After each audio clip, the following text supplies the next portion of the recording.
Hello friends आज आम गोटे पाम फार्म के बुलबाक आसीचु आपण मैंने देखिपे मोर पयाड़े केते गज अच्छे आप देखिपे बर्तमान भिड दर्शक बंधु मैंने पाम फार्मिंग गोटे बहुत प्रॉफिटेबल बिजनेस गोटे है।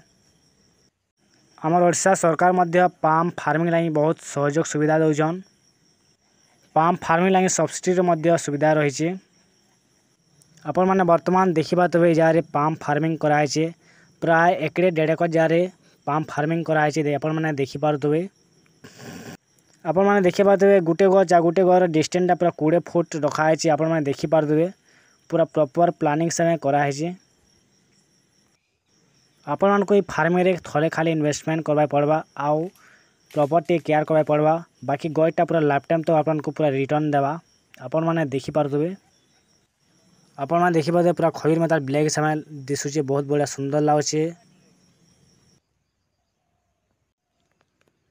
तो दर्शक बंधु मैंने आपण मैंने देखिपे गजटा डिस्टेंस अच्छे प्राय 20 फुट डिस्टेंस रे गज मैंने जगह देखिपे आपण मैंने आ प्राय सबूरे पाम फलुचे गोटे थर यहाँ कटारन आपण मैंने देखिपे।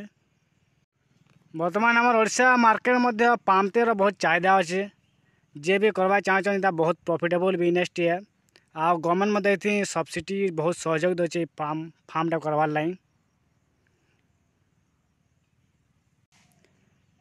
आपण मैंने देखिपे केते सुंदर से जगह 20 फुट डिस्टेंस करा के देखिपे आपण मैंने बहुत सुंदर लगुचे गज गुड़ाक देखिपे माने बहुत एरिया यहाँ कराई 2-3 एकड़ हो आप देखिपे। आपण मैंने मोर पयाड़े देखिपे पाम के फली देखिपे आप देखिपे केते फलीजे।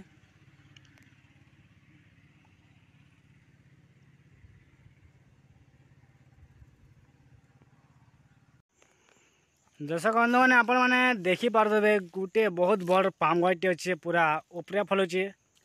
मुई कैमेराटा पाके नहीं आप देखुचे चेष्टा कर देखिए देखिपे मुझे जूम कर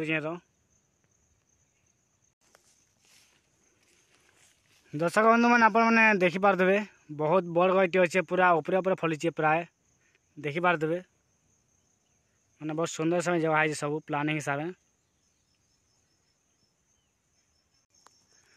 दर्शक बंधु मैंने आप मैंने देखिपे पूरा खजूर में दाल पाचला खजूर में दाल दिशुचे पूरा देखिपे बहुत बड़ा सुंदर लगे देखबार के मैंने बहुत है 5-6 फुट 6-7 फुटिया गए देखिपे। जेन भी दर्शक बंधु मैंने आम भिडियोटा के नुआ देखुन चैनलटा सब्सक्राइब करेंगे लाइक करेंगे कमेंट कर बताबे भिडियोटा आपको केता लगुचे। रहलु नमस्कार। तो आज्ञा मैंने पाम फलटा यूज कराई ताकि बेसिकली तेल बाहर कराई पाम रे आ पाम तेल मध्य ओडिशा मार्केट बहुत चाहिदा रही आ बहुत टेस्टी भी रहे तेल आ बाकी तेल अपेक्षा रेट बहुत भल रही।